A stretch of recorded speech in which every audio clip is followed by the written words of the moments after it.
ডিম আমরা অনেক রকম রান্না করে খাই অনেকভাবেই। তো আজকে চলো একটু বিহারি স্টাইলে তোমাদেরকে বিহারি এগ কারি বা ডিমের ঝোল যেটা বলি আমরা, তো এটা দিয়ে খেলে আশা করি এক থালা ভাত উঠে যাবে নিঃসন্দেহে, কোনো কিচ্ছু লাগবে না তার সাথে। তো দেখতেই পাচ্ছ থালার মধ্যে সাজিয়ে নেওয়া হয়েছে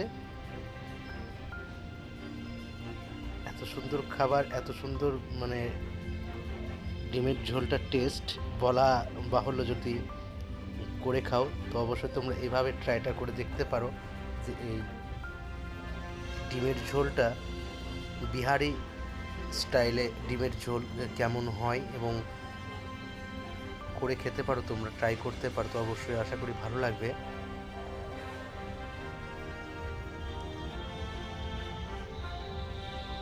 তো দেখতে পাচ্ছ। নমস্কার বন্ধুরা, আমি পবিত্র তোমাদের সামনে আবারও হাজির হয়ে গেছি এক ভিন্ন স্বাদের রেসিপি নিয়ে, যেটা আজ আমরা একটু অন্য ধরনের রেসিপি করে তোমাদের সাথে দেখাবো এবং শেয়ার করব।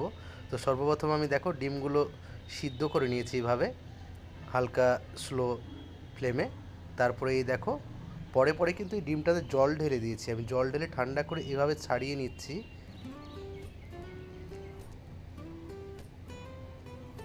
এইভাবে ছাড়িয়ে নেওয়ার পরে দেখো ছাড়ানোগুলো হয়ে গেছে। তারপরে ছাড়ানো ডিমটা কিন্তু আবার ফের আমি পুনরায় ধুয়ে নিলাম, কেননা অনেক সময়তে তার গায়ে ছিলকা টিলকাগুলো লেগে থাকতে পারে ডিমের খোসগুলো। তো সুন্দর করে আবার ধুয়ে নিলাম। তো আমার ধোয়া রেডি হয়ে গেছে। তো চলো যে উপকরণগুলো লাগবে, তো সর্বপ্রথম আমি পেঁয়াজ কেটে নেব। এইভাবে করে পেঁয়াজগুলো কেটে নেব।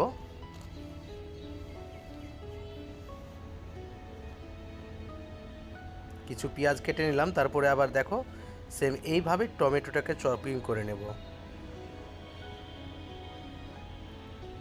4-5 পিস মতো টমেটো এইভাবে চপিং করে নেব। তো চপিং করা আমার রেডি হয়ে গেল।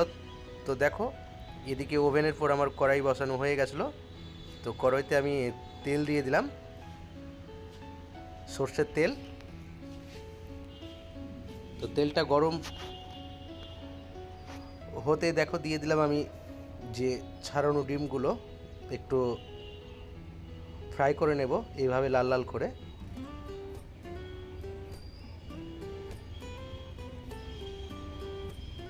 ডিম ফ্রাই করা আমার হয়ে গেল, এইভাবে করে ফ্রাই করে নিয়েছি আমি, সবগুলো তোমাদেরকে দেখালাম না। তারপরে ফোড়নে দেখো কি কি দিচ্ছি আমি।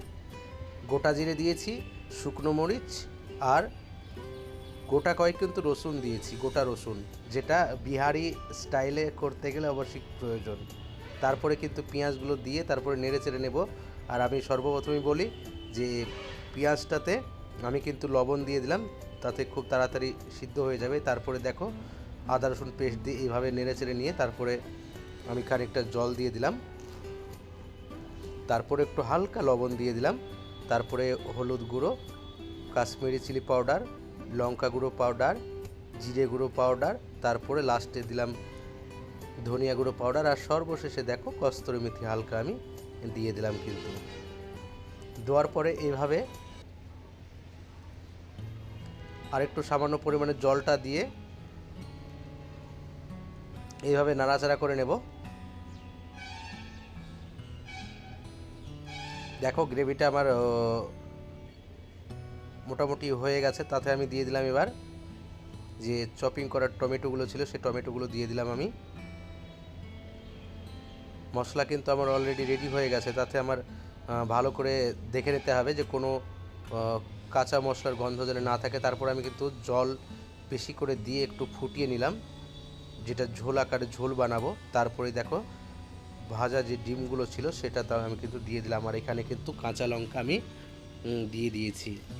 কাঁচা লঙ্কাটা তোমরা সর্বপ্রথম লাস্টে কেউ ফার্স্টে দেবে না, লাস্টের দিকে দেবে। আর আমার এখানে বিহারি স্টাইলের ডিমের ঝোল রেডি। দেখো লাস্টে দিয়ে দিলাম আমি কুচনো ধনেপাতা এবং গরম মশলা। তারপরে দেখো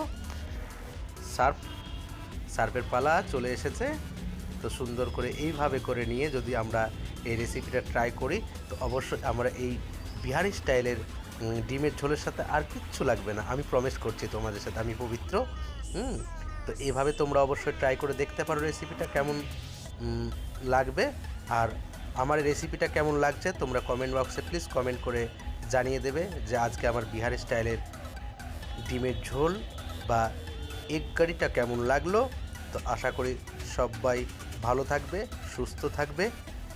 তোমাদের সাথে আবার নতুন কোনো রেসিপিতে দেখা হচ্ছে, ততক্ষণে সবাই ভালো থেকো, সুস্থ থেকো, টাটা বাই।